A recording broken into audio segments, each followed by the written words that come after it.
While I make every effort to broadcast correct information, I'm also still learning. I will double check all my facts, but realize that healthcare is a constantly changing science and art. One doctor or healthcare provider may have a different way of doing things from another.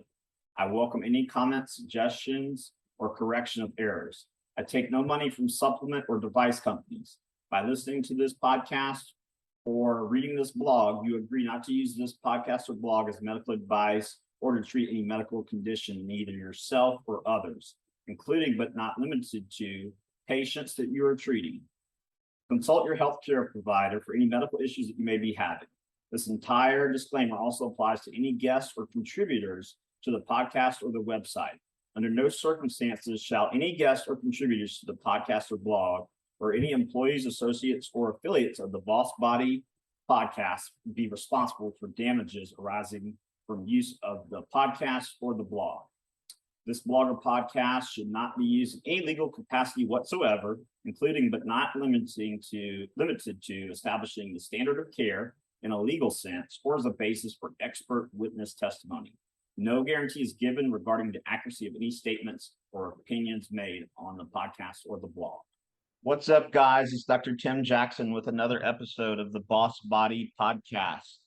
Today, we're going to talk about genetics, epigenetics, personalized nutrition and supplementation programs, and why functional labs may not have the most evidence base behind them in terms of decreasing mortality, allowing for a long health span and lifespan. So I brought in Mr. Biohacker himself, the shirtless wonder, Mr. Joe Cohen. Welcome to the show, Joe. Hey, thanks for having me. Absolutely. So, you and I remember back in the day, you had me on your podcast, like the first one you had. And, you and I went back and forth on email for a while, talking about different health topics. And now you have Self Decode. So you went from Self Hacked, which I think is still up, correct? It is, yeah. Yeah. So that had tons of good information about, different studies on different supplements, your personal experimentation. So I'm sure a lot of listeners have checked that out. But let's talk about epigenetics and the panels that you run at Self Decode and how that can help people improve their quality of life. Sure. So I'll go through just what my framework is and how to improve health. And I use this framework for myself. I have 60 different health issues that I was able to fix for myself. It's online. People can go see it. But in any case, the framework is the pillars are, it starts with genetics, because genetics can give you a lot of information about where you might want to look. That's one way. Or sometimes you might find something out about yourself and you might want to know more specifically, and you could look up specific genes or SNPs. But the way I think most people who are not experts are going to use it is, they're going to just look at what are all these predispositions, and then they could go deeper from there. That includes nutrients, including vitamins, minerals, things like that. And you could go deeper like that. So it gives you a very broad range. And so let's say we have 400 different predispositions, and it's interesting to be able to see all those. So that's kind of one of the foundations, is looking at where your risks are. And then you could also get recommendations from the genetics by looking at all your risks and maybe certain genes. And then, if you're at risk for something, even if you don't have it now, it means that you have certain biochemical machinery that are predisposing you that way. And so you can take things to counteract that, to prevent different conditions from occurring. And so that's where you can get some recommendations by looking at all your higher risk genetic predispositions and matching it up with the clinical trials for natural things to do, natural recommendations. That's one way. And then another foundation, I think, is blood tests. So I've increased the number of blood tests I've been taking, because I think most people should get one twice a year, at very least once a year. But in my case, I see myself as a professional health optimizer, if you will. And my goal now is once a month. And I've been doing that for the past 5 months. And so I just got one today, and I think it's a very, very good investment. And I'm doing that until I'm able to make sure that every one of my labs are optimized. And so every lab, not every lab, but every basic lab, there's an optimal range where you want it to be. And if it's not in that optimal range, sometimes causally it can cause problems, right? Or sometimes it's just associated with a problem.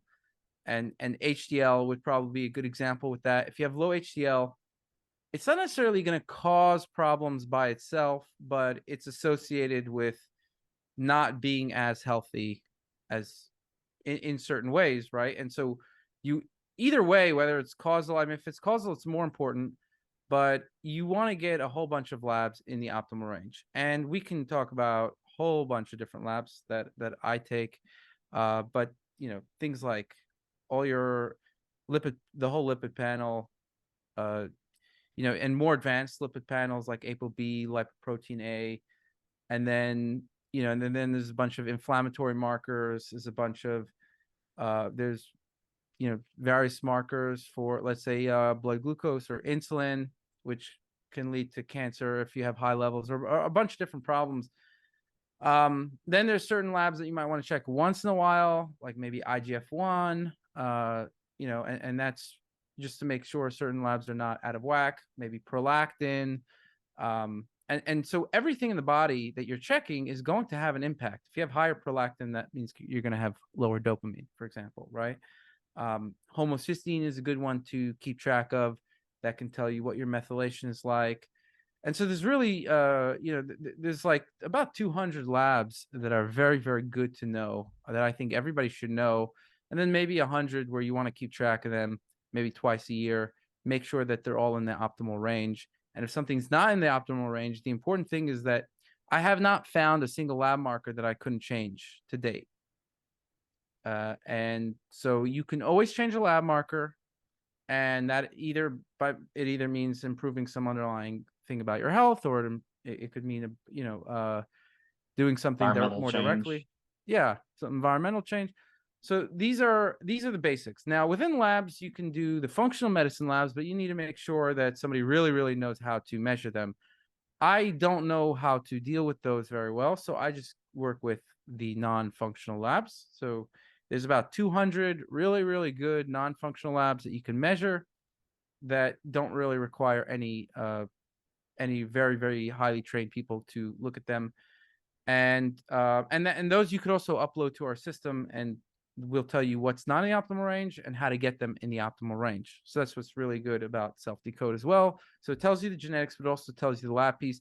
And I didn't do these things and then come up with my philosophy. My philosophy was always there, and I said, I don't care if the lab uploading labs doesn't fit in with our business exactly.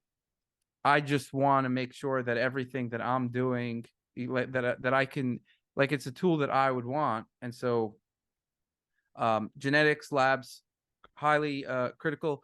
And then I would say this is something that I do, and I find that a lot of people don't need to do this, and most people shouldn't do this, but I do experiments on each item that I take, and I found that was also quite significant in improving my health. So even if you have your genetics, you have your labs, when it comes to complex cases, and I'm dealing with a complex case now, somebody who basically was like myself when I was her age, and someone who has a lot of different issues, and I was trying out many different things, but trying them all out at once, and then trying to figure out what was working, what wasn't. Not a good approach, right? And so I mean, for some people it could work if it's a lot of people just have pretty straightforward issues. Hey, I got some anxiety, I got something like this, or maybe a couple issues. They don't really negatively react to supplements or things like that. They could tolerate the vast majority of supplements, and they may have a more typical brain. You might be able to figure out what's going on. There's a lot of people like that. Just and I think those people can just they don't have to do like a lot of experiments. They could just follow the recommendations, and take like 5 supplements at once, and then you say, how are you doing? And they say, I'm doing better. And, they take a lab test once a year, and that's fine. I'm talking about the more complex cases where you need to, I would highly recommend doing one thing at a time and doing it at a larger dosage to make sure that you are feeling what that item is and doing it in an isolated way. And so, that happened with myself where I was taking a bunch of stuff. I didn't know what was going on. And, and, so there's a case now where, similar situation where there was, a lot of, like, let's say somebody was taking a whole bunch of supplements for a while, and, they said they took every supplement, like almost every supplement on the market. But then when I said, okay, tell me what you learned from all those experiments you did, and they were taking formulations with like 20 different things in there, they were only able to name like 2 or 3 things that they really knew worked in a certain way. Other than that, and so then I told them to go on a protocol of 4 like mega dosing experiments a day, separated by 4 hours each, let's say 3-4 hours. And then all of a sudden that person was able to figure out much more clearly each item individually. And that's kind of what I do when I go on these binges. Now everybody is going to be different. I don't recommend this approach without supervision, because you really have to know what you can take at a higher dosage, what someone's predispositions are, or different things like that. So I would say that this has to be supervised by a practitioner, but a lot of the doses that you get on a supplement bottle are not taking into account your weight, or they're not taking into account any factors. So they tend to give you a lower dosage to be careful, and also an individual sensitivity. But I think doing proper self-experimentation is important. And then I think that so what other yeah, but I think those are the basics, like genetics, lab tests, and doing some self experiments to verify. And then also, obviously, looking at the research out there.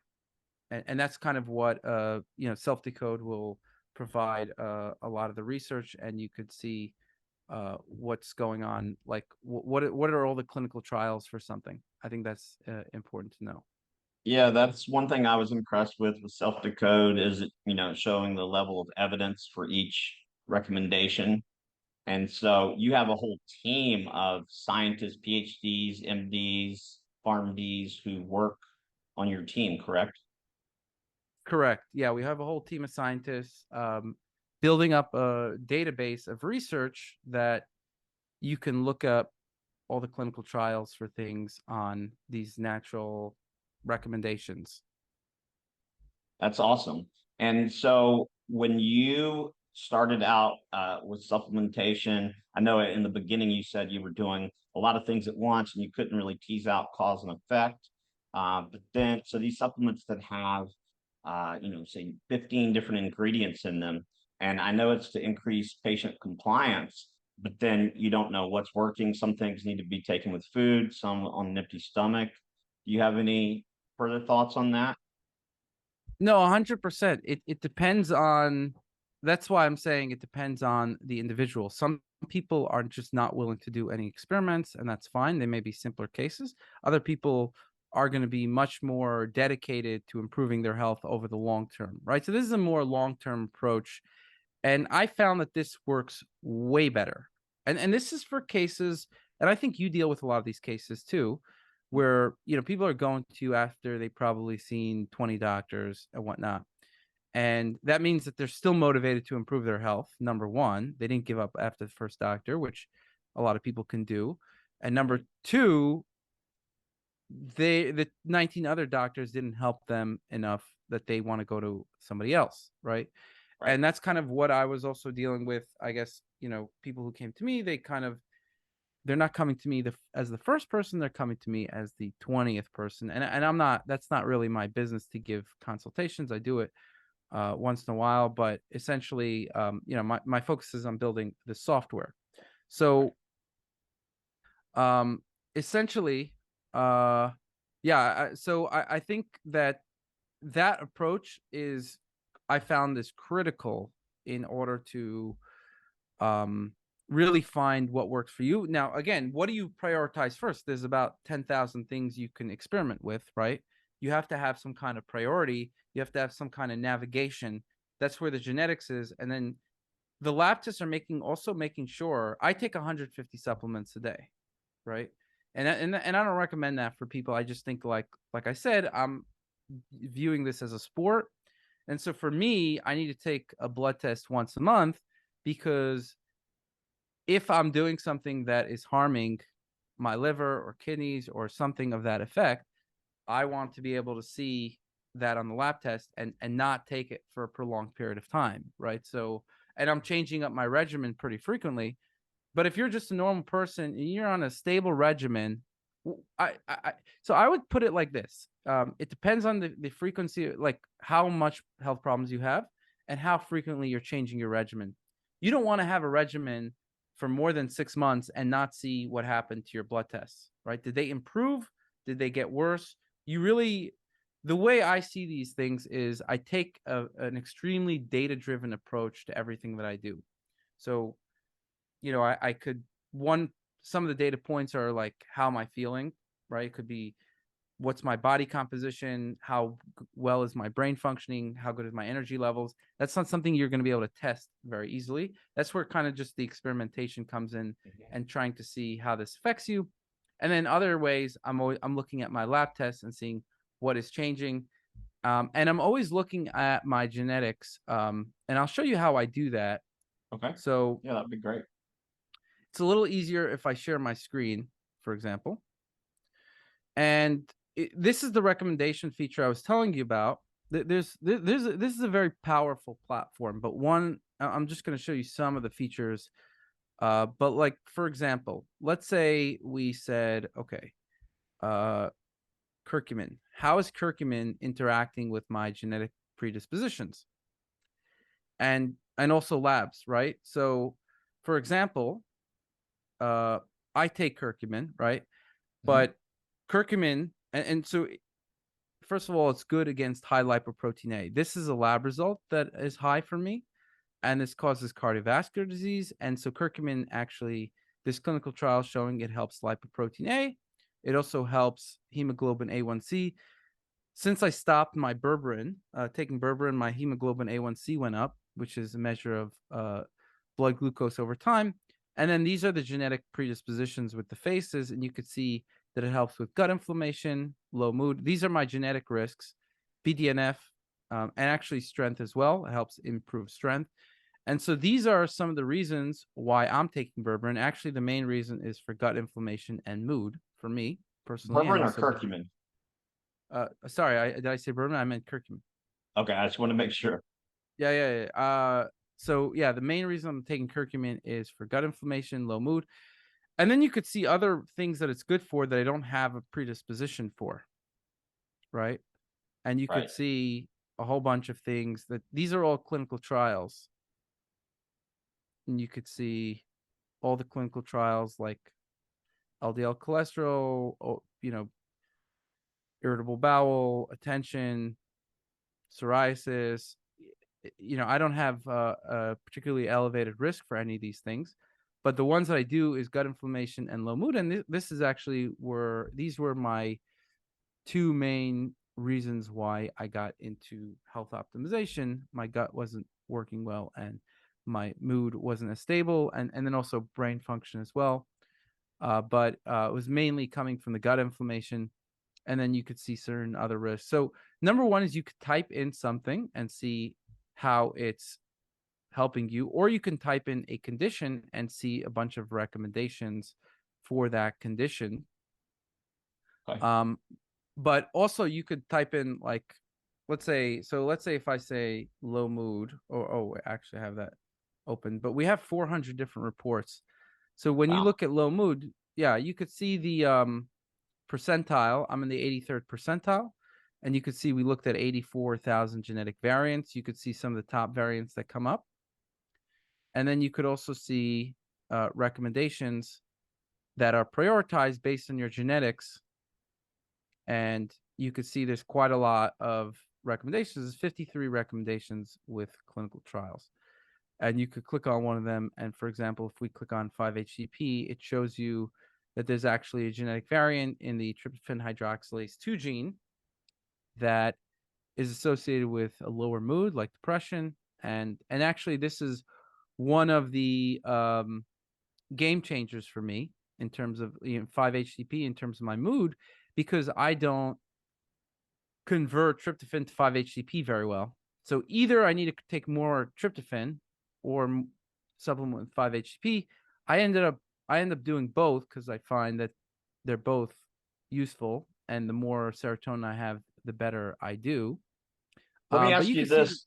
I know tryptophan can convert to quinolinic acid, which is neuroinflammatory. Do you monitor your quinolinic acid levels when taking tryptophan? I don't, but and I'll tell you why I don't. Um, so basically, tryptophan can convert into. There's three main pathways that it can convert into.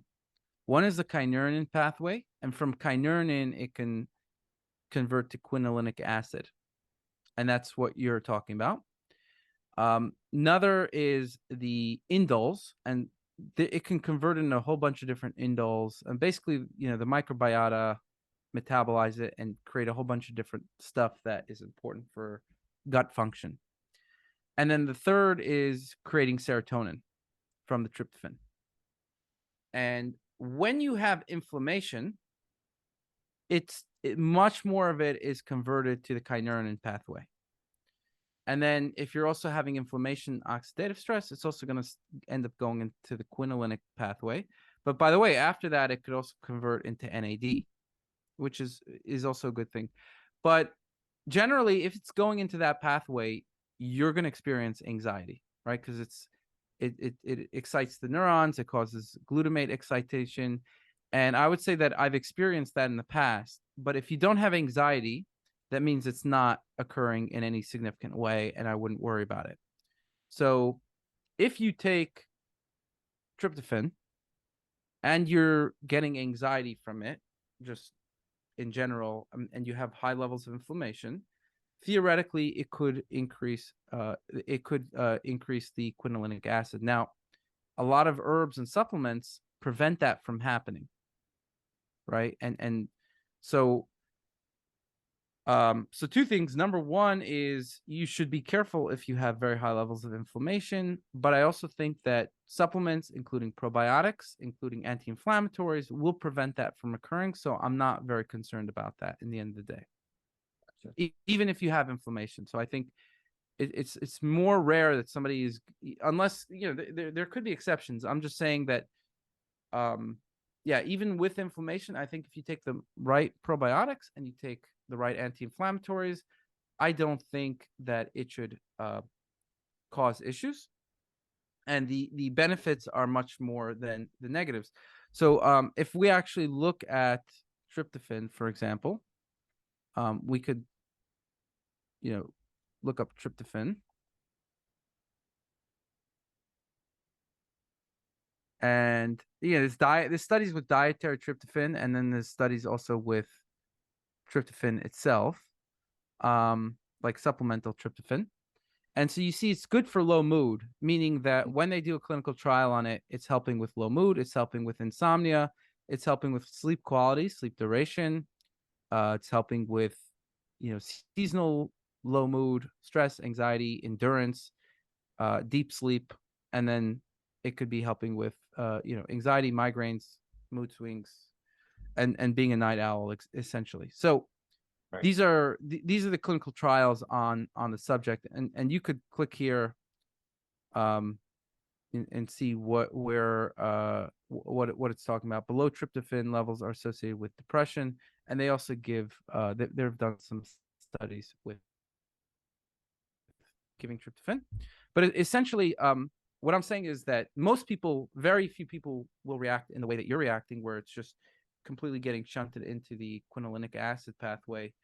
But that again, that would be a reason not to take it by itself if Right. somebody has high levels of inflammation and is also prone to anxiety. Right. Yeah, and absolutely. I mean, the first step I think in healing anything is decreasing inflammation. So to get the inflammation down, then it's not the tryptophan itself that's causing the issue; it's the inflammation combined with the tryptophan. So let's go back to, I know one of your original issues you said you had was brain fog. Well, clearly that's not an issue if you built this major platform. So let's talk about going from brain fog to human supercomputer. Yeah. So, um, if I talk about figuring out what the brain fog was from was a long process, like really figuring out everything. And I think this comes also, I've discussed this with someone today where that person that I'm helping, and she said that I need to get to the root cause of my issue. And I said, yes, you do need to get to the root cause of your issue, but guess what?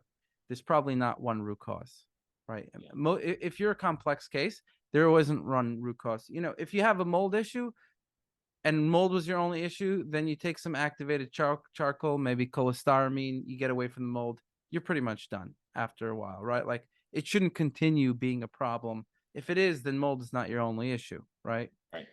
And so that's kind of how I see it is like when the body's very complex and there's many systems in play, and when something goes wrong, it's usually multiple systems going wrong, or else Right. you just wouldn't notice it. Right. And that's why, like, it's just like different systems going wrong together. And so there's usually an interplay between mental health and maybe some food sensitivities and maybe some environmental toxicities and maybe some Gut nutrient health. deficiencies and this, that, and the other. So there's no, and I kind of figured that that's what was working with me as well. And so when I look at what was the cause of all my issues, it wasn't just one thing, it was multiple things. So my mood issues were actually mostly genetic, right? Gotcha. And you had to find, and I had to find these pathways in the genetics, including that TPH2 and that 5-HTP recommendation that I got as number 5. Most people are not going to get that as number 5 in the priority list, but I needed to, like, exercise just didn't improve my anxiety, right? Like it actually made it worse. And the reason is because exercise takes your tryptophan pool and shunts it to the muscles. And so you actually have less, and you're also needing more leucine, and so your leucine levels in the blood might go up, and that competes with tryptophan. So because I was already very low on tryptophan, I actually found that I increased my anxiety when I worked out, and not only did I increase my anxiety, I also had sleep problems. Just throughout the list of all the benefits of tryptophan and 5-HTP, those were increased when I started working out because of all those reasons. Now, what I did is take 5-HTP and tryptophan, those issues went away. Same thing actually when I take caffeine, even in the amounts of tea, I would just get very angry and irritable. And the reason is because caffeine increases the turnover of serotonin. And if your conversion from tryptophan to serotonin is not as efficient, it's just going to take longer to get that conversion going. It's going to need more raw materials. And so even when I would eat a diet that was as high as possible in tryptophan, such as a carnivore diet, it still would not take care of the problem. I would still be deficient in tryptophan. And so I would say most of that is genetic. And obviously there's some environmental. I'm just saying that there's nothing I could have done that, like, just, Right. be in nature or whatever that just took that away. It was there. And maybe there's some evolutionary advantage of just being irritable sometimes. Right. You know what I'm saying? Like you just more, maybe it motivated me more to, like, I don't know, there could have been some advantage of being irritable, but that's not something that I want, and so I wanted to get rid of that. Right. But that mood issue was still there after I fixed my inflammation and fixed a lot of other issues. So that was one issue. Then I had gut inflammation. I had there was brain fog. I had a lot of cognitive issues. I had a lot of inflammation. Now, I'd say for me the biggest issue was food sensitivities. However, it's not so simple to just say food sensitivities, because what happened was is that I had to go on a diet that was as strict as what Jordan Peterson was doing, is basically like his all meat diet, right? It's like I would be fine if I ate just chicken and meat, but then nothing else. And that's not a healthy diet. So it wasn't simple that, hey, just, go on this meat diet, whatever. And what happened was that over time, because of maybe certain infections, inflammation, because of stress, what happens is you build up these food sensitivities over time. And the reason why you build them up over time is because when you're stressed, you burn through tryptophan either quicker. So number one is you burn through serotonin quicker. So then it's going to take the tryptophan. Sometimes it'll convert into serotonin, but it's taking more tryptophan up. Another is that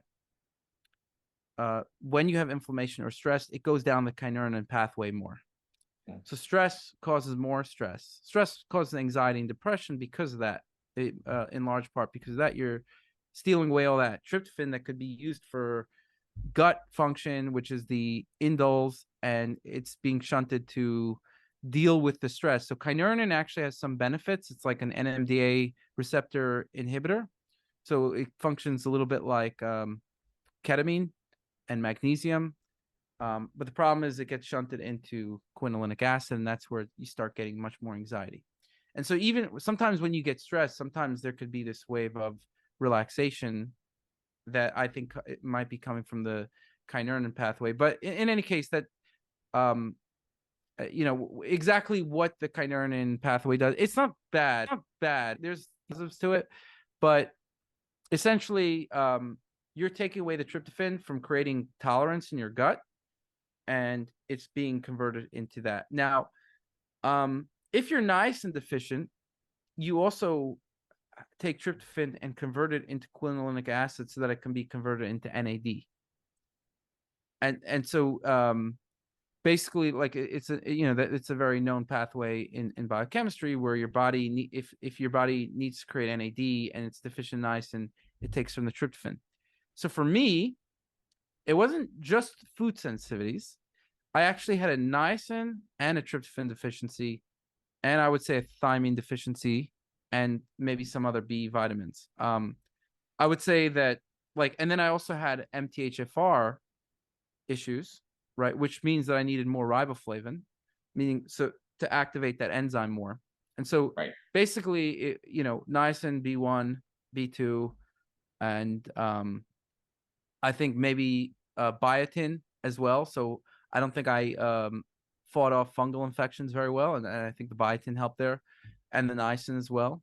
And so that was, and then also I was deficient on zinc, which came up in my genetics as an increased need for zinc.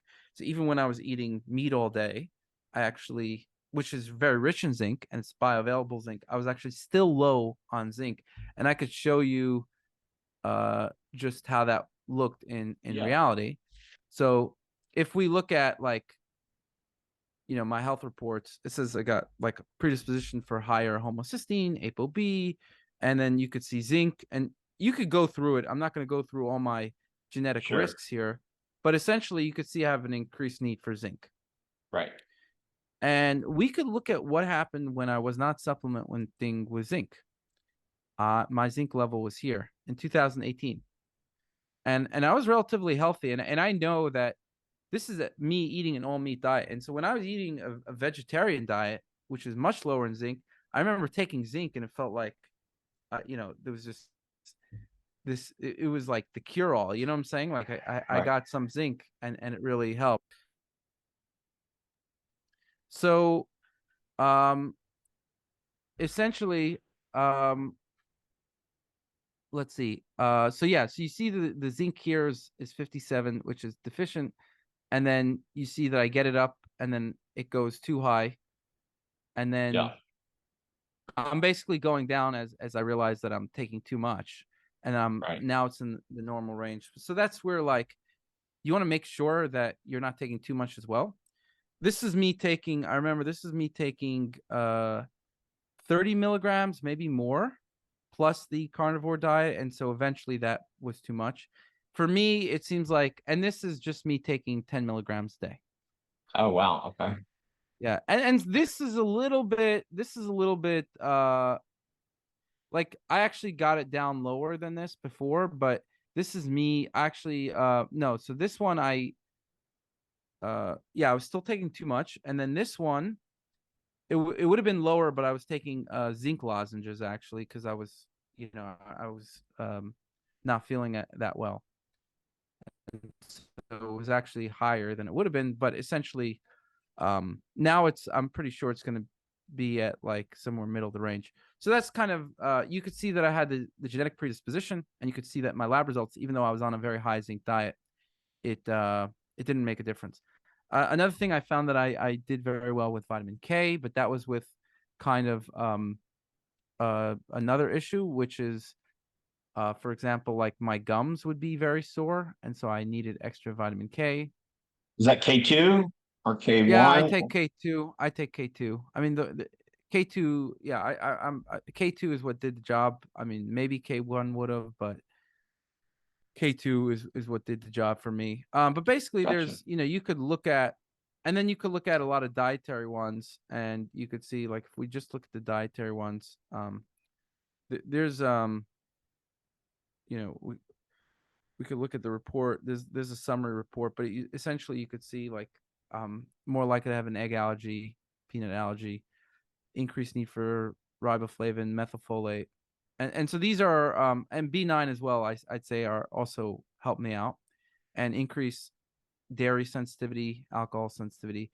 So, you know, if I would drink alcohol, I would feel more negative effects from it, Right. and things like that. And so that's kind of and you know, we have like a more, you can do a lot of things like we tell you specific meals that you should eat based on your genetics and things like that.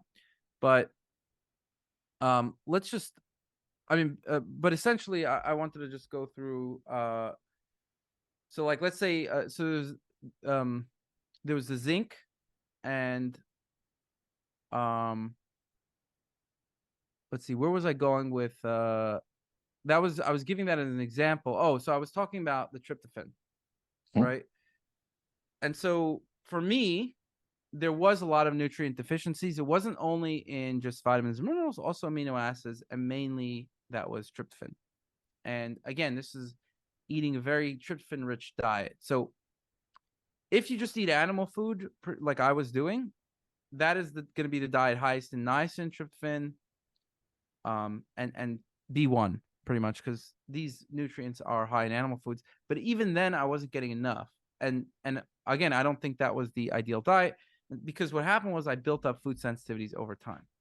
Now, you have somebody like Jordan Peterson, who I heard him on a podcast recently, where he said, you know, I don't know, like, I don't want to experiment because I just eat meat and I do well with it. Like, he doesn't know why. Like, he got rid of his autoimmune issues, and a lot of people do that. They go on like an all meat diet, and it does help with autoimmune issues because they're probably sensitive to some things. Now, this is where the genetics come in. You could see what the predisposition is, what you might be sensitive to, and Right. then take action. But in his case, he's just too afraid to like try anything else out, and he doesn't understand why he's got those issues. But I do, because I've been researching it a lot, and I had those issues as well, where, you know, I had autoimmune issues, gut inflammation, brain fog from the inflammation, and it came down to a couple important things: butyrate, tryptophan, niacin, thiamine, methylfolate, and fish oil. And I never liked eating fish too, by the way. So that was probably another aspect of it, you know, another aspect of the picture, and also the zinc. So you have to kind of make sure you're getting all those things in. You can't be deficient in any of those things if you want to not if you don't want to build up food sensitivities, essentially. So when you're deficient, and then you also stress your body either with inflammation, so it could be you got an infection, or you know, you got sick, or something, right? You got exposed to mold, and then you're also stressed, and I think stress is probably the most common trigger, because people often have food sensitivities after stress. You completely disrupt your microbiota, you change your tryptophan metabolism, goes to kynurenine, and then you start to build up these food sensitivities. So what I've done recently, I've had food sensitivities all my life. I've recently been able to either get rid of them or reduce them dramatically, even gluten, everything, dairy, the whole shebang. And so, when I you mean, say food sensitivities, like, are you referring to the Self Decode report, or are you talking about IgG food sensitivity test? no. I'm not necessarily a fan of the IgG sensitivity test, Okay. because I don't think it's specific enough to really tell you what you're sensitive to or not. Right. I'm talking about food sensitivities in general, where I think most people, or maybe everybody with an autoimmune condition, right? Anywhere between a majority to almost everyone, I think, is probably has some kind of food sensitivity. Because what happens is that means that their body's inflamed. If your body's inflamed, that means that something's triggering that inflammation.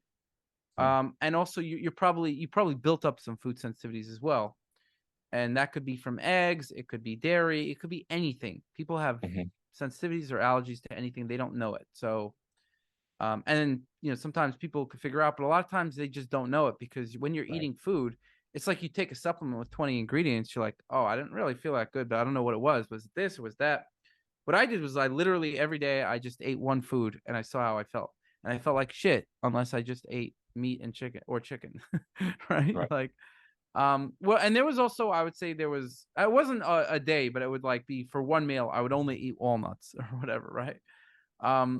It wasn't a whole day. It was just maybe twice. I would do a couple experiments in the day with because the inflammation would go down after a while, and I think that's where people get food comas from. If you're getting a food coma, it means that you have reacted to some food that you just ate, or if you wake up feeling tired, you have some inflammation. It could be very, very possibly could be from food you ate. Now, I've developed the first in the world protocol to reverse these food sensitivities. I haven't seen it anywhere else.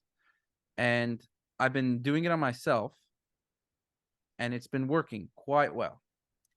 And again, when you reduce these food sensitivities, it's not going to be overnight, because your body has to learn how to build tolerance. And I don't know if you can reverse it completely, to be honest, because I haven't gotten there yet, right? I'm kind of still on this path. I developed the protocol. I've been following it, and it's been working extremely well.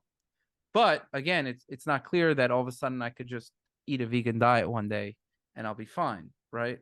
Where some people can. So I just think that it could be some things are like deeply built in your gut memory function, or maybe it takes a really long time, or I don't know. I don't know yet, right? But what I know is that let's say I've really been challenging the system. So again, I was only able to eat meat and chicken before.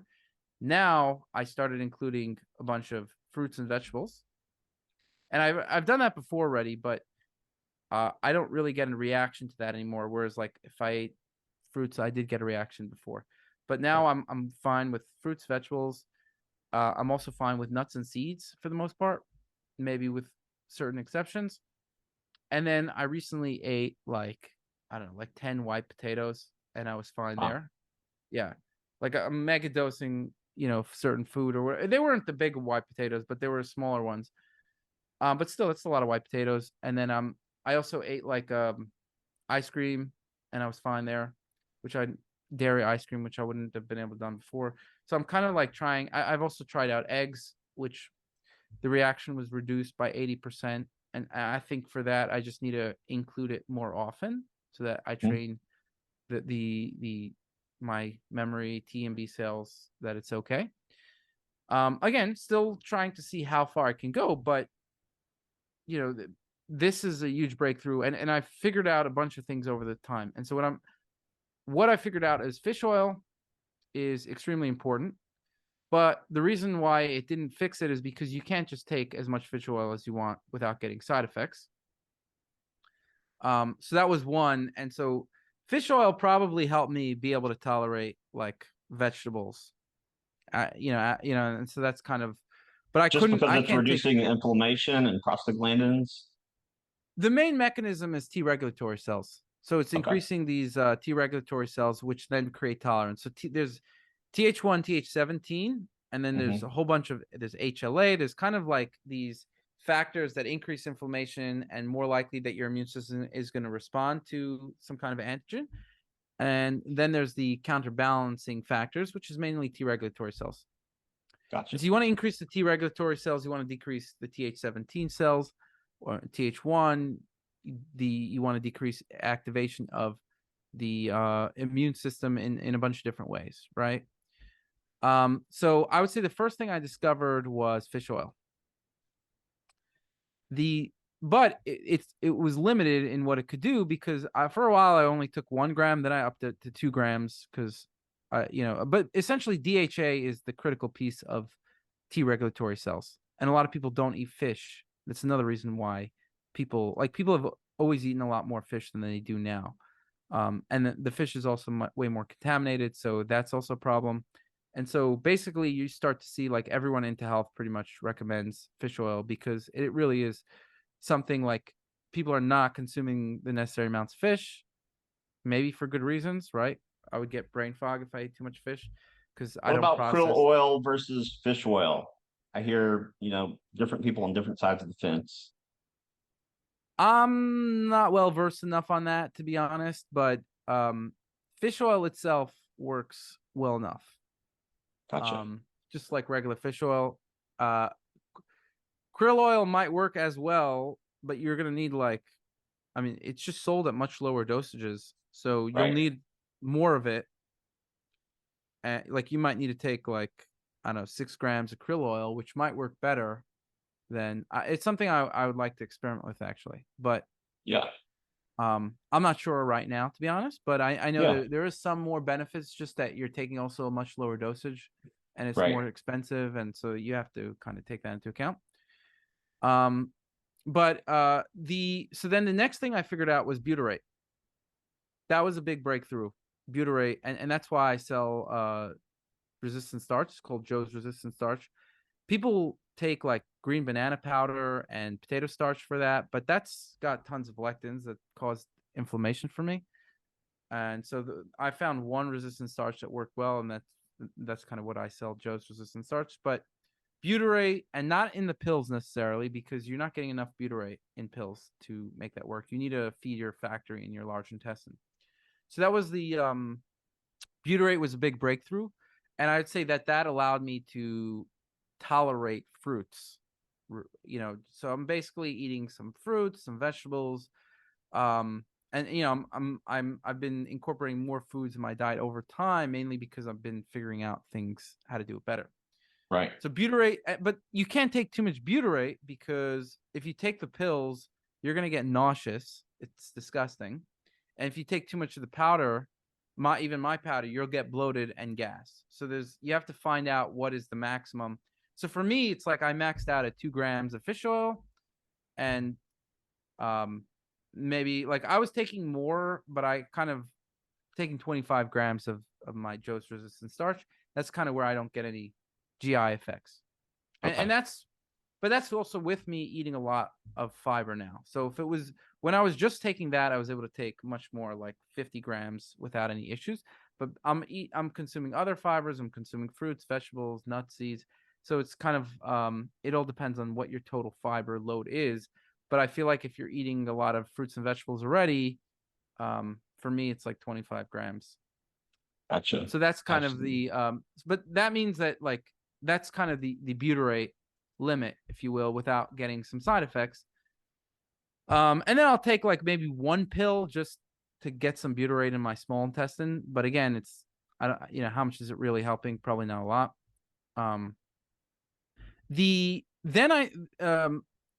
Now, if you look at the research, it'll tell you to take vitamin D. Meaning vitamin D, DHA, and vitamin A are the 3 critical, it's the holy trinity for T regulatory cells. The problem is that in my experiments, it didn't work. Just taking more vitamin A or more vitamin D didn't work because I was already sufficient on those vitamins. But if you're not sufficient, then those are going to be significant factors for creating the tolerance, just to be clear. So they didn't work for me, but I just want to let you know that it can work for some people. And so when you look at all these things, the only thing that people get sensitivities after a vegan vegetarian diet because it's basically low on all the things that you need, with the exception of butyrate, because you're getting more fiber generally. Mm. So, Right. but you can't just get one piece of the puzzle. You really need like more pieces of the puzzle. So if you're getting enough butyrate, but you're low on fish oil, tryptophan, niacin, thiamine, right? Like all this stuff, that's going to be problematic. And the more carbs you eat, the more thiamine you need, correct? Correct. And also the more you stress your nervous system, the more thiamine you need. So I would find that I get deficient in thiamine when I stress my nervous system, either through stress, so maybe work, or because I went to the sauna and then I exercised, or even a sauna is going to deplete you of thiamine, right? Like anytime you stress your nervous system, you need more thiamine. Right. So I was taking like, I don't know, like 10 times the RDA of thiamine, and I felt like I needed more thiamine. And I know that based on what happens when I take thiamine is like you just feel like I'm craving for thiamine, right? And so then I decided like I'm just gonna take 50, 100 milligrams or around 100 milligrams of thiamine a day in different forms to just make sure that I'm always gonna get enough thiamine. And ever since then I've never been deficient. Whereas at 10, 20 milligrams, I was still deficient. So because I stress my nervous system a lot, go to the sauna, whatever, just, if you're in the lights for too long, anything could stress your nervous system pretty much. You go into cold water shock. Even you stress your hormetic nervous- stressors will do it. Yeah, hormetic stressors, 100%. So, butyrate was the like I said, it was the next breakthrough. Then after that, actually, I would say before that, I would go. Zinc was actually the first breakthrough where, getting enough zinc actually was quite important for me because I was always deficient, quite deficient. And then there was kind of the next breakthrough was niacin that I had, and the reason, like, basically, I discovered niacin through a different way. Basically, because I had very high, what triggered me onto niacin was I had high phosphorus levels. And there's no reason for me to have high phosphorus levels when my kidneys are working. And then I stumbled upon, like, basically Self Decode recommended certain things like, hey, like niacin could be good for phosphorus, this, that. And like, I was just looking at my lab test and I just was like, wait a second. It just clicked, like 10 different things clicked. And I was like, holy shit, I'm deficient in niacin.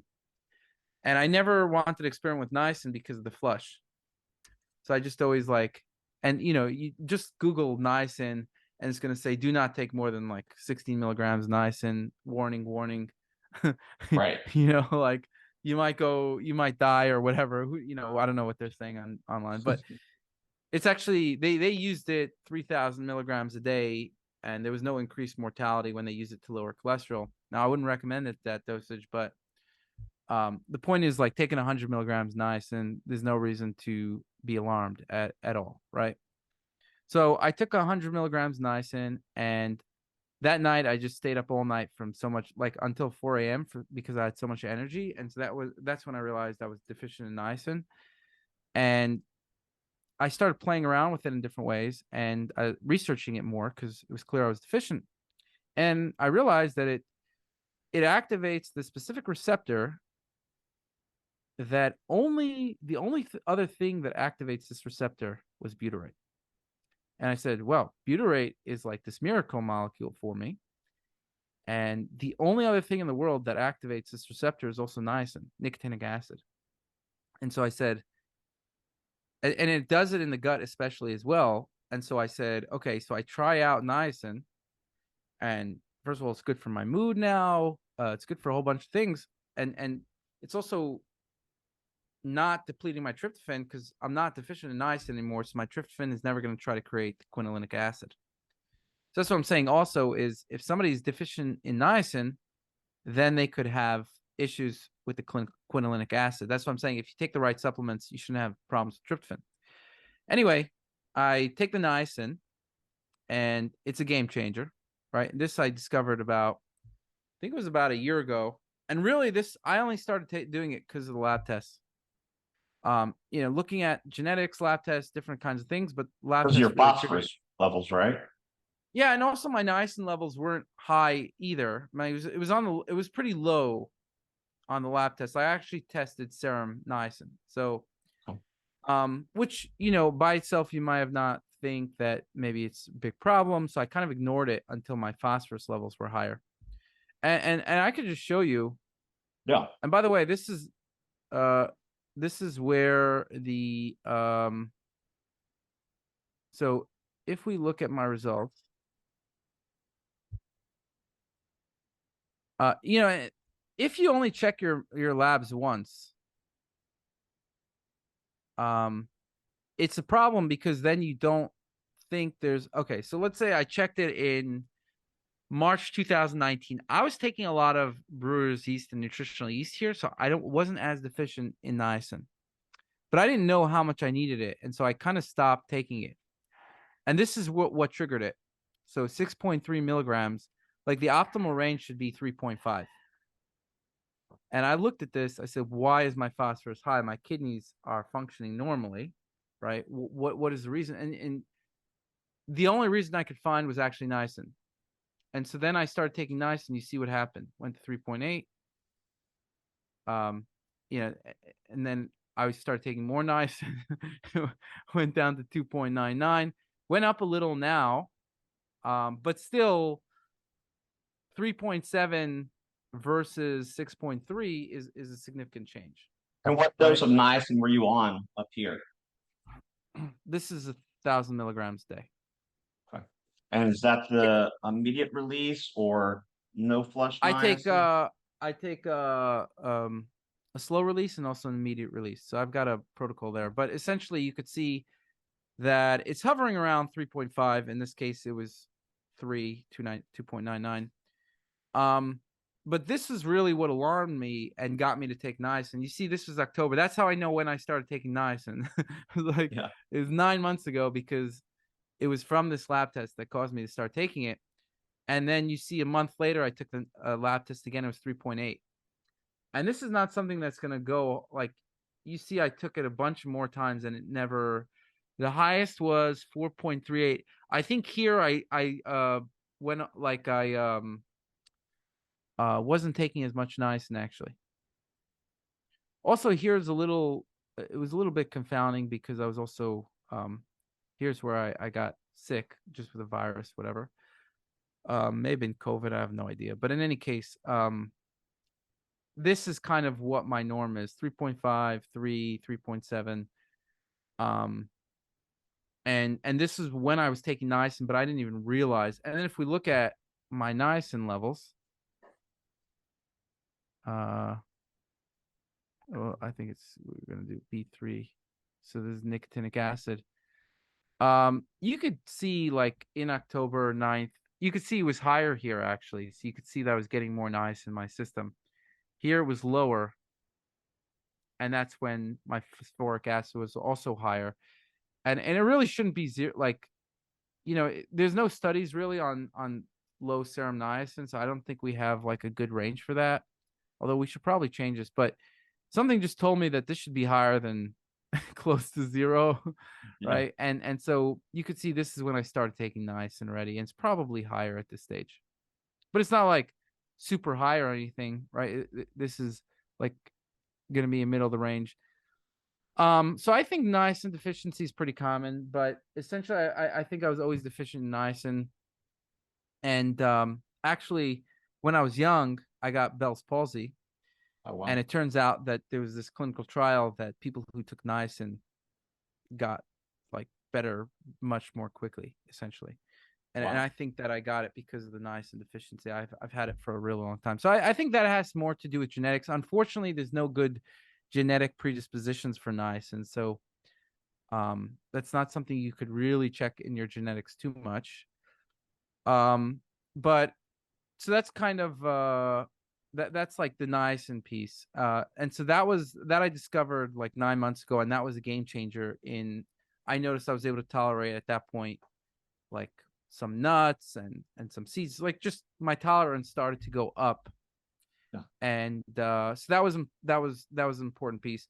Then what happened was about 6 months ago, or maybe 5 months ago, something around then. And by the way, I had fungal infections that went away. Like I had a tinea versicolor, was skin fungus infection. So I would take like an antifungal every once in a while, fluconazole, and then it just went away, and it supposedly never goes away. So, And that was with the niacin. that was nice. And I also started taking biotin, and to be honest, both of them help fungal infection. So hard for me to know which one caused what, but I think it was more from the niacin. But yeah, the niacin activates this HCA2 receptor, or GPR109A receptor, which creates tolerance in the gut to things. So that was another thing when I saw that, I was like, okay. But other things, like for other people as well, I think it's butyrate is, I would say, it's one of the most important things. The problem is, the reason why it's not popular is because it's hard to just, you need too much pills and they taste disgusting. But that's why I actually sell the resistant starch, Joe's resistant starch, because I don't think there's any other way to do it. And that's the only one that I get reactions from. But in any case, niacin was a big breakthrough. Then what happened was because I wanted to get a lot of fiber to lower my LDL cholesterol, I could show you what that looks like too. And you could see why I'm uploading my results to Self Decode, because if you're like, hey, what's your LDL cholesterol at this and that date, or what's your niacin level? Like let me take 20 minutes to figure out which file this is in. Like I just upload it all here, and it's very simple. And you can click on each one and it gives you recommendations. But you can see here, like I was on a vegan diet here, my LDL.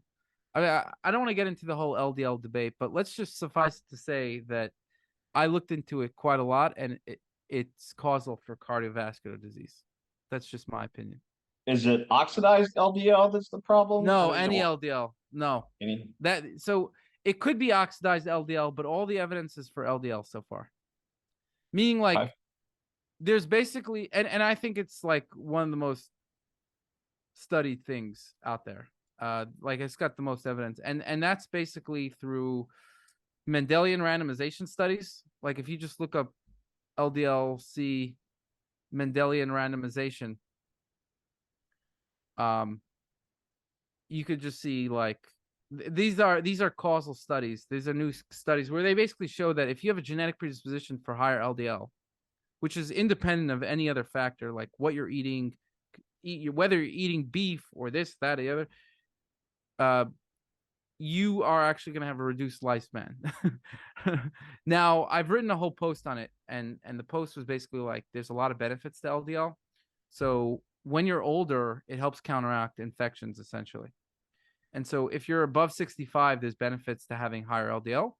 But at my age of 36, I want to keep it as low as possible because I'm not going to be dying from an infection. If you're over 65, you could die from the flu. And so there's actually benefits to having LDL. And so the people who say that LDL doesn't really matter, they show these associations where people who are older, they're actually doing, they even could live longer from higher LDL, which might be true, right? The optimal level is going to be like maybe 140 if you're older. But what I do, I think for me, the optimal is to improve your immune system and get your LDL lower, because the LDL directly is going to cause atherosclerosis. And there's better predictors, by the way. ApoB would be a better one. But the thing is that LDL-C is just a much more ubiquitous marker, and ApoB is going to just pretty much correlate very well with the LDL-C. So if your LDL-C is going down, guess what? Your lipoprotein A is probably going to go down. Good chance. Your ApoB is going to go down. Your oxidized LDL is probably going to go down. So, and your small dense LDL is going to go down as well. So, Gotcha. Yeah, in general, like obviously there's a lot of, it's a complex discussion. I don't want to get into it, but essentially, yes, there's like small dense LDL, oxidized LDL, HSCRP, inflammation, a whole bunch of other factors that matter. But the fact is that this in ApoB is definitely a causal factor, and it, you know, LDL-C just basically correlates very well with ApoB. So you Right. bring down your LDL-C, your ApoB.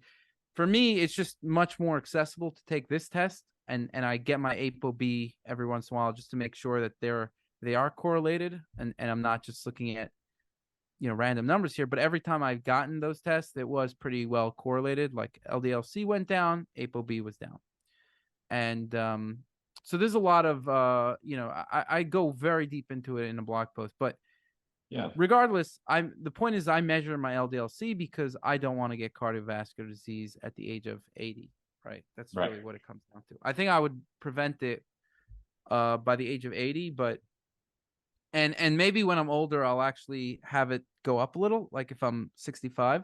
But when I'm young and I'm not worried about infections and I can biohack my infections through other things, I'm going to try to get it low, like, you know, under 100. That's kind of Yeah. how I see it. In any case, you know, a vegan diet can get it low, but there's obviously many problems to a vegan diet. So Right. you know, that's kind of like, and actually vegan diets do show lower risk of cardiovascular disease, but not all cause mortality because it's just a bad diet in other ways. Right. So, but in any case, you could see like it's going up as I eat more and more of meat. And I'm doing this because I feel better on that diet. You just see it's like linear as time goes on. My LDL cholesterol goes up because saturated fat increases LDL cholesterol in some people more than others. But I'm obviously one of those people. And so it peaked at 216, but this is with me taking a bunch of supplements like curcumin and you know, I've always taken supplements. Without me taking supplements, it would have been who knows what, 250, 300, I don't know, right? Right. And the idea, and this was in June 2018. So you could start seeing that at this point, I'm already alarmed and I'm taking steps to get it down. So I'm bringing it back down and then I fall off the bandwagon a little, goes back up. This is when I stopped caring about it. I was very busy with work. So I actually wasn't taking care of my health. Then I decided this is where I said, okay, that's it. I'm going to, you know, I'm becoming a longevity athlete now. And so I got it down to 120. And then it just started going back up for different reasons. I'm doing different experiments. But from here, it actually started going down quite a lot. And you see the lowest was at 92. But an LDL, by the way, is one of the hardest things to improve just by like supplements. Right. I started taking whatever. In any case, it started going back up because I stopped berberine, which was very good, and berberine, because berberine was causing muscle pain. That's a whole nother discussion. But Yeah. in any case, you know, you could see that I'm tracking all my labs over time, and I make sure, you know, and I'm also looking what's my regimen, what was happening at the time of each of these labs, so I can always look back. And each of them also has a bunch of recommendations that you can improve. But going back to the food sensitivities, so niacin, quite important. Then we go to tryptophan. So tryptophan actually also might help reduce LDL cholesterol and ApoB. And that's one of the things that got me turned on to tryptophan. But also, like, there was started to be a bunch of reasons that got turned on tryptophan. Number one is obviously the serotonin. And I always knew that I need more serotonin. The ApoB, which I have higher levels of, like non-optimal levels, LDL cholesterol and ApoB. And then, you know, some other things as well. But essentially, one of the things, like I was eating tons of fiber at a certain point because the niacin actually helped improve my food sensitivities. I started to include more fiber, including more vegetables, more fruits, more walnuts and nuts and seeds and whatever. And I did that to lower my LDL cholesterol because fiber is one of the best ways to lower LDL cholesterol. But then what I found was I was getting bloated. I was just getting way too bloated. I'm like, I'm feeling clogged by all this. And it does that, by the way. When you eat a lot of fiber, obviously it slows down the system. It slows down your food absorption, your gastric emptying. And so I knew that it wasn't like, it was a side effect, but I said, and I was also taking a lot of supplemental fibers. I take like 50 grams of supplemental fibers a day. which is quite a lot because the RDA for fiber is like 30 grams or something. Right. And so I'm getting 50 plus probably another 50 from food. I'm getting over 100 grams of fiber a day, which is a shit ton. But I started feeling like backed up, like not backed up constipation, but like bloating. And so I Right. said, I need to increase my motility, my gut motility. And I started to get hooked on tryptophan as a way to increase gut motility. But then I started looking at the picture. I said, okay, I came into the study which showed that tryptophan actually helps increase tolerance. It activates the aryl hydrocarbon receptor, which is a unique mechanism in creating tolerance in the gut. And so I basically said, okay, I got this higher LDL or ApoB. I got, I need more serotonin. Like I'm looking at the whole picture, and it turns out that I need more tryptophan. So I started taking tryptophan, and what was clear was number one is it was helping my mood. It was helping my gut motility. It was, I think it helped bring down my cholesterol. I don't know by how much, maybe not a lot, but maybe like 5-10 points. So, but something. Niacin, I also think helped bring down my cholesterol. Also, maybe not a huge amount, but maybe 5-10 points. Each of these things were kind of adding to it because if I wasn't taking these things, it would be like 250. Right. And now it's 100 on average, whatever it is. So each of these things might bring it down 10 points or whatever, and they add up. But then I started because I was reading those studies, I started to do experiments with tryptophan. And essentially I started to see that like actually it was reducing my food sensitivities.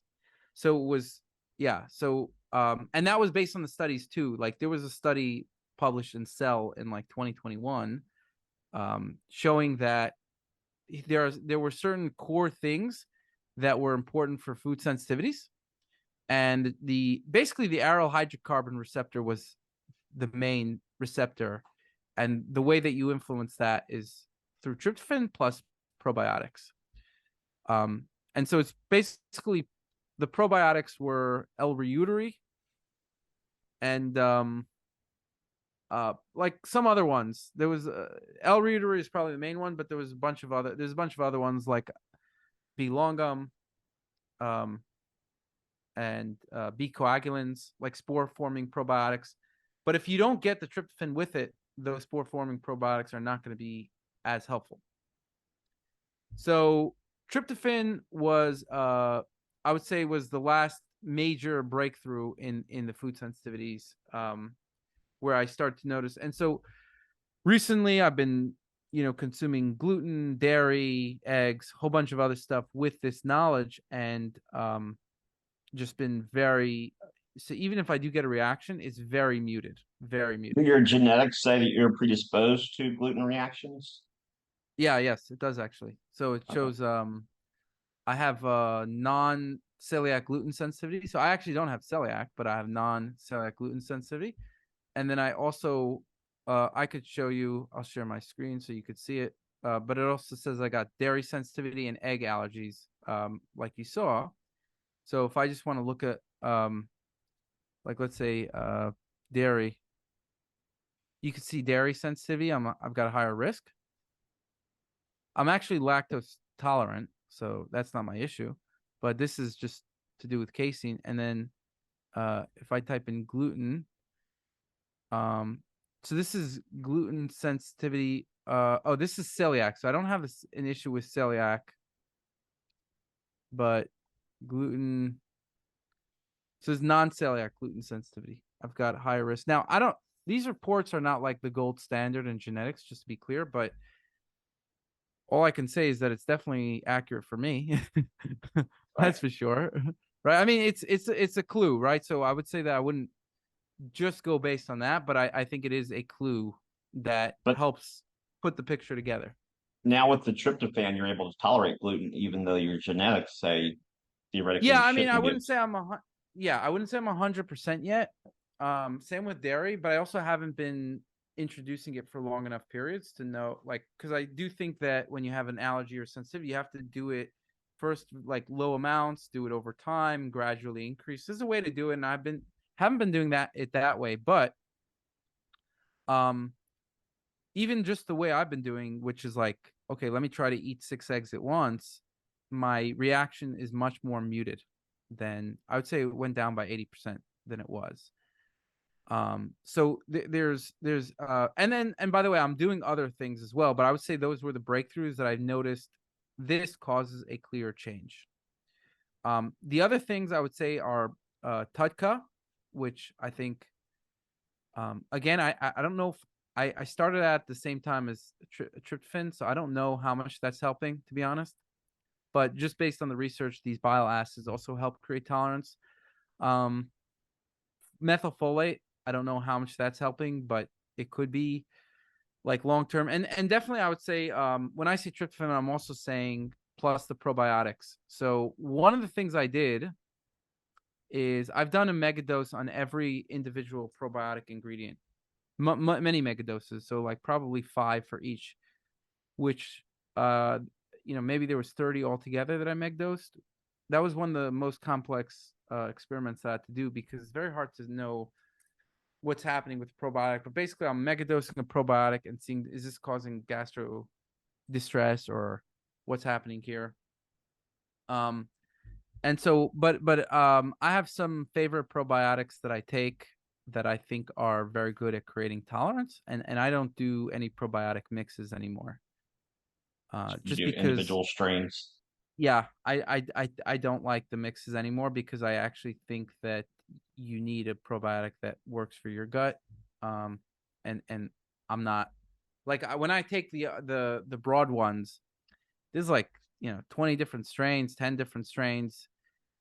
It's hard to know like how much of what you're getting. So like a lot of times acidophilus is the first one, or I just like to know exactly what I'm getting, and so that's what I've been liking that approach with the probiotics. So I can tell you which probiotics I take, by the way. If you Yeah, want. let's cover that. And does it cover it in Self Decode? I mean, I don't know if it's possible to say, this probiotic will work with your genetics or not with your genetics or tendencies. That's a great question. So I'll show you what you can do. We're building up this database to become more and more comprehensive, and it's almost it's like 80% there, I would say. Soon we're going to be 100%, but let's say, for example, what did reutery, let's say. So okay, so we have to actually combine these. But essentially,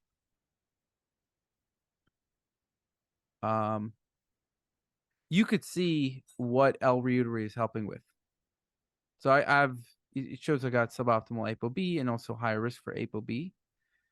And you could see like all these different risks that it's helping with. So in that sense, you can see soon what we're going to do is we're going to give like an overall score for each one. So you'll be able to just see overall L-reutery is more beneficial for you. Okay. Based on all of your genetic risks. So I also think that this, I think some of the probiotics could have helped with lower my ApoB and stuff.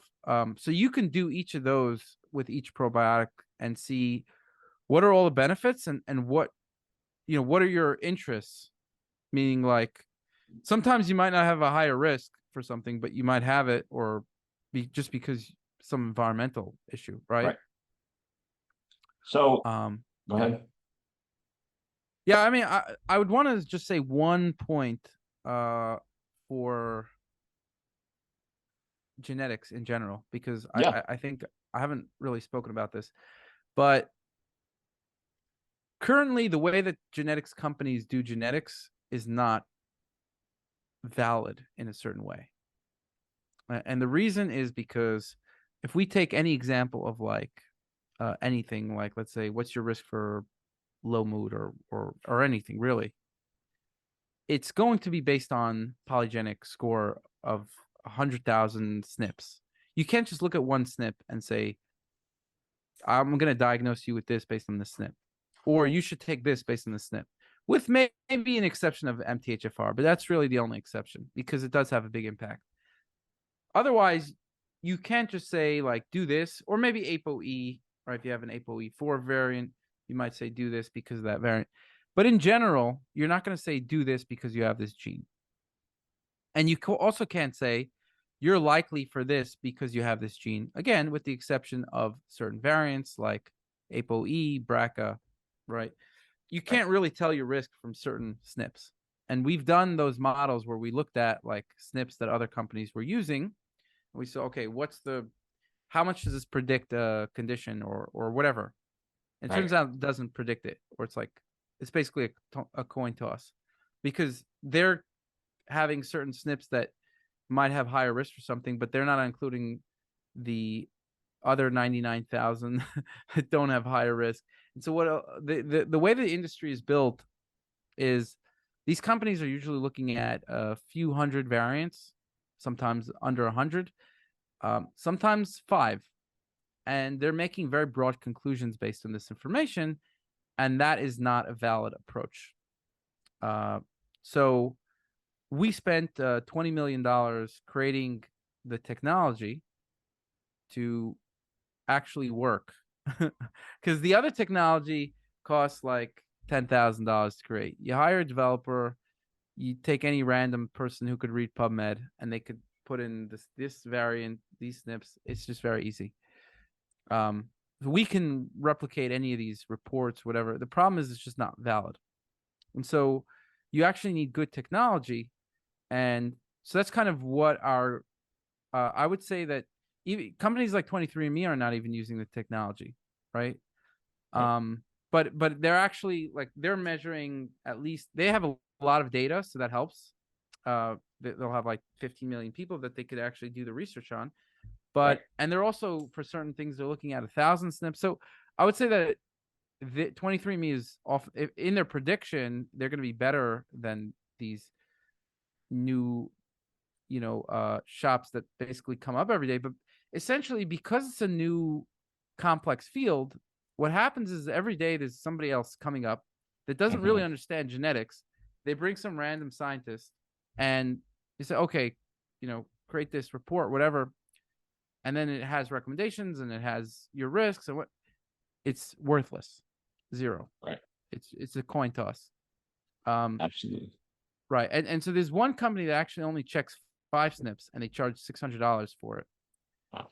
Wow. And they're coming up, and really the whole thing is just based on MTHFR. They're telling you that every problem you've ever had in your life is from MTHFR and you just need some more methylfolate. I think you probably know that doesn't work, right? If you give somebody methylfolate with an MTHFR, 98% of the time they're not going to get better from it, or 95%, right? It's just not. It's significant, but it's not sufficient. Right. And that's kind of how I see MTHFR. It's like, I'll take methylfolate because I've got this, and also because I know that I need to. It helps me also create serotonin and dopamine. And it's part of the pathway of one of the reasons why I'm not making serotonin as much. Some of it, but it's also other genes and other factors. But it is one of the factors. But that if you have somebody who has MTHFR, you give them methylfolate, it doesn't fix their problems, right? It might help them a little bit, but it doesn't fix the problems. And so what this company's doing is they're making a bunch of, like, you've got cancer or whatever, like whatever you got, leaking stools, you got like whatever. Oh, you need some raw material of methylfolate, whatever. That's not really how it works. And they're just, they're charging a lot of money just to look at pretty much one or multiple SNPs, which and people are buying it because they don't understand the difference. So that's kind of, I think it's very important for consumers to understand that these companies do not have the proper technology. They just don't. And we looked at all the companies in the market. We're trying to change that, not only by saying Self Decode has the technology, but we want to give the technology to other players in the field so that they can actually create legitimate products. Meaning you can do a lot of features with genetics. And so we're offering the technology. The problem is that so we have 35 companies using the technology, or they haven't really started yet. So I shall change my statement when they start using the technology to say that not all these companies. But what the problem is that because people don't know this, even when they realize that this is the case, and so we speak to them, we have our scientists speak to them and show them this is bunk what you're doing, they don't care. That's the response that we get. And the reason they don't care is because the consumer doesn't know and they're selling to the consumer. They're So still they making say, money. how am I going to make more money off this? The consumer already doesn't know. And so that's how these companies are operating. And I think that's quite immoral, meaning I could have done the same thing, but I didn't want to offer a shit product, right? So I did everything I could to invest in the proper technology. And so again, we could have created a shit product for $10,000-$20,000, and that's it. You have a PDF. Here you go. Here's some snips. Let's make some grandiose claims. You know, some of these companies are not even referencing things. Some of them might be, but again, irrelevant. It just doesn't. It's not legitimate one way or another. So I'm very passionate about educating the consumer that the genetic space is a big minefield of scams, and it's because Yeah. consumers don't know. And I think that and so we're publishing very soon, within 2 months, on our models, all of our stuff that we have. It's actually quite complex in order to do these things. Like, you actually need like technology, multiple different technologies to combine them, you know, using AI and looking at there's like multiple intermediate steps that I'm not getting into. But what the bottom line is, we're actually looking at 100 or 83 million variants Wow. when we're looking at these things. Yeah, and these companies are looking at 83 variants or 5 variants or whatever. And we plugged in these models. It's just not. It doesn't work. There's no prediction. There's no predictive value to them, and that's why we said that this, you know, and the scientific literature. If you look at the recent studies coming out, they are using more sophisticated polygenic risk models, but this hasn't come out in industry because they don't have this technology, and also to scale the technology is a lot harder than just to you know, use it in the scientific literature. So currently we're the only company with this technology. And like I said, there's 35 other companies that are interested in using it in some way or another. But and they've done a lot of their due diligence on us, and we're also publishing on all the technologies so that people could we're transparent. But people need to know that if a company is not using this technology, which I can say at the moment, there's no company that is using it on the consumer market in the US except Self Decode. You're going to be, but we hope to be changing that. So we'll be educating. But currently they don't exist, and so you have to be very careful with which technologies you use. Just because it's very easy, if you think about it, just to create a company. Say you have, you know, like include 5 SNPs or whatever, and tell you, oh, we looked at your genetics. Here's all the information that you need to know. This is what you're at risk for. Here's how you fix all your health issues. It's just bunk. It's snake oil. So Right. people need to be aware of that. Absolutely. Yeah. We so very much appreciate the work that you're doing, transparency, doing it from the right place. We know it took a lot of time, a lot of money, a lot of resources. Keep up the great work. Any parting words, something, 1 or 2 things that you know now that you wish you would have known 5 or even 10 years ago? The main breakthroughs, really, like, just to recap, were my food sensitivities, number 1. But I think that the approach that I take is the most important thing, and that's test things individually. Get a genetic test, and get all your predispositions and look at that. That's the base.